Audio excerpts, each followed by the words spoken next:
बालों से शौचालय चुराने वाली चुड़ैल। एक सोनपुर नामक गांव था जहां शौचालय सिर्फ कुछ लोगों के लिए ही सीमित थे। वहां गरीब और छोटी जाति के लोगों का जाना सख्त मना था, जिस कारण वो खुले में अधिकतर शौच किया करते थे और जिस पर ज्यादा पैसे होते थे सिर्फ वही शौचालय में जा सकते थे। ऐसे ही एक दिन भीम नाम का एक गरीब आया जिसके पेट में बहुत दर्द था। वो कहता है, अरे सूरज भैया, मुझे शौचालय जाना है, जाने दीजिए। क्या बोला बुड़बक, तू ऐसे कैसे जाने दे? पहले पैसा निकाल। जानते हो ना, हम गरीब लोगों को शौचालय नहीं जाने देते। अरे सूरज भैया, मेरे पास अभी सिर्फ 5 रुपए है, ये ले लीजिए और जाने दीजिए। क्या बोला? क्या बोला तू? 5 रुपए?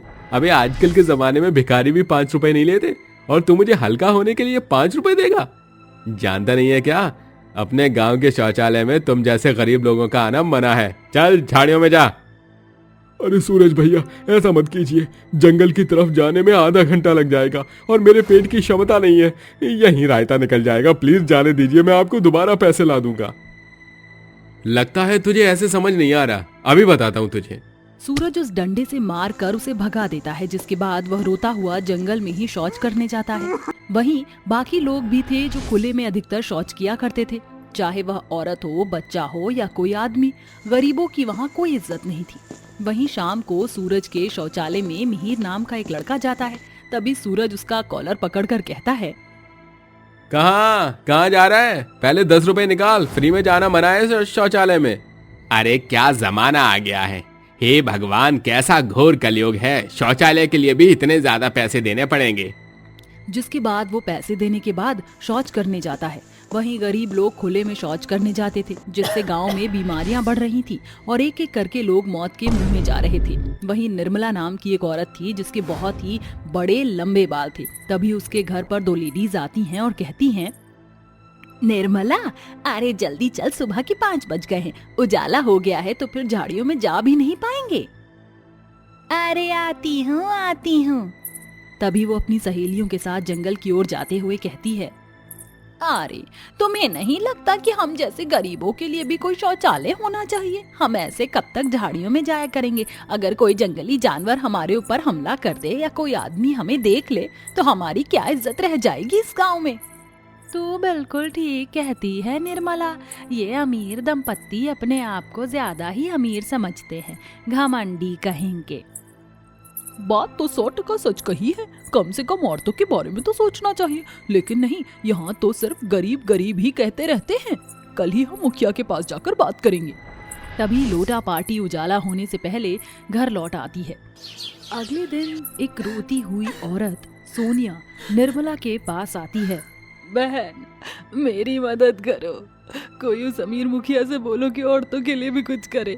आज सुबह जब मैं शौच करने गई तो 2 आदमी छेड़ने रखा है, मुझे शौच करने नहीं दे रहे थे, वहाँ से मुझे आना पड़ा। ये कैसा दुर्भाग्य है इस गांव की गरीब औरतों का।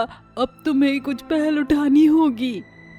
तुम चिंता मत करो, आज मैं मुखिया के पास जा ही रही थी, तुम्हारी बात भी कह दूंगी। शुक्रिया बहन।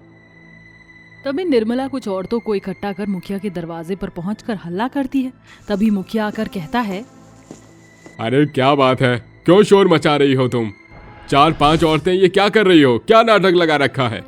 हमारी मांग पूरी करो, पूरी करो, पूरी करो। गांव में हमें शौचालय दो, शौचालय दो। हमारी मांग पूरी करो, बीमारी से बचेंगे तभी तो स्वस्थ जिएंगे। कोई मुझे बताएगा ये क्या नाटक लगा रखा है तुम लोगों ने? बड़ा बुरा लग रहा है। अगर हम अपने हक की बात कर रहे हैं तो तुमने अपने खातिर तो अमीर लोगों ने अनेक शौचालय बनवा लिया, उसका भी पैसा देना पड़ता है। और हम जैसे गरीबों के लिए क्या है? हम झाड़ियों में जाएं, जानत हो ना, वहाँ जाने से कितने लोग गंभीर बीमारी में आए दिन मर रहे हैं। और औरतों की सुरक्षा, उसका क्या? अगर तुम मुखिया होकर नहीं सोचोगे तो कौन सोचेगा? हम यहाँ की जनता हैं और तुम्हें हमारी मांग पूरी करनी होगी।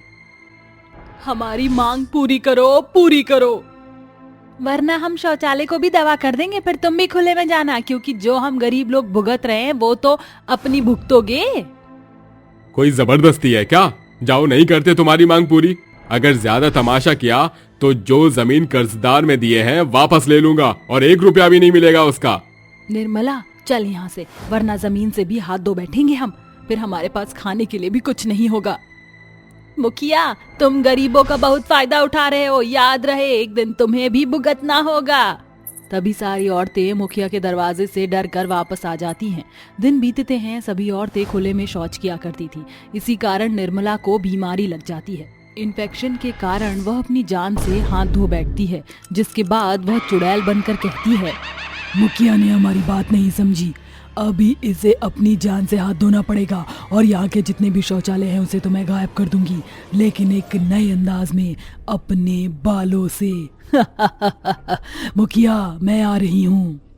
तभी चुड़ैल अपने गांव के शौचालय को गायब करने पहुंच जाती है और अपने बालों से जकड़कर खींचने लगती है। तभी बाहर बैठा सूरज शौचालय को अपने आप जाता हुआ देख दंग रह जाता है।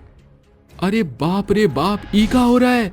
गजब हो गया, शौचालय को खींचकर कौन ले जा रहा है? जरा नजर घुमा कर देखो, मैं ले जा रही हूँ शौचालय को और अब सारे शौचालय गायब होंगे। अरे अरे बाप रे बाप, चुड़ैल हमें तो मार डालेगी, अरे भागो।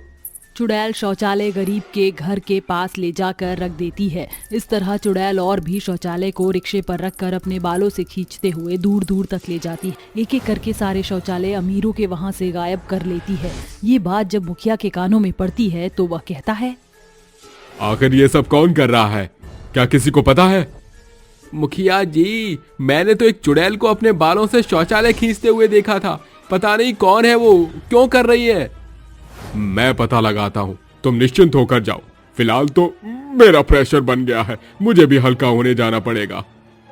ये कहते ही मुखिया जैसे ही सोच के अंदर जाता है तो चुड़ैल अपने बालों से उसके शौचालय को भी खींच खींच कर गांव के बीचों बीच ले जाती है, जहां वो अंदर हिलता डुलता रहता है।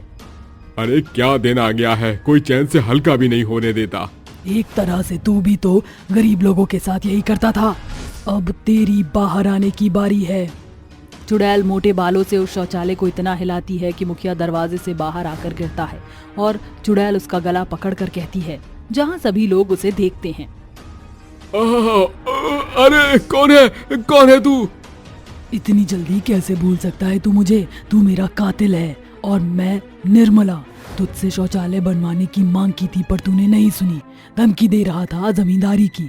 आज मैं तेरी भी जान लूंगी। निर्मला, तू ही इस गांव में शौचालय बनवा सकती है, छोड़ना मत इसे। कविता के इतना कहते ही सारे गरीब लोग निर्मला चुड़ैल की तरफ हो जाते हैं और इंसाफ की बात करते हैं। मुखिया, मैं तुझे आखिरी मौका दे रही हूँ। अगर तू इस गांव में सबके लिए शौचालय बनवा देगा जिससे लोगों को झाड़ियों में न जाना पड़े तो मैं तेरी जान बख्श सकती हूँ, वरना तेरा किस्सा भी खत्म। गांव के लोग भी मेरे साथ हैं। अरे मुझे छोड़ दो भगवान के लिए। मैं तुमसे वादा करता हूँ, इस गांव में हर गरीब के पास शौचालय होगा।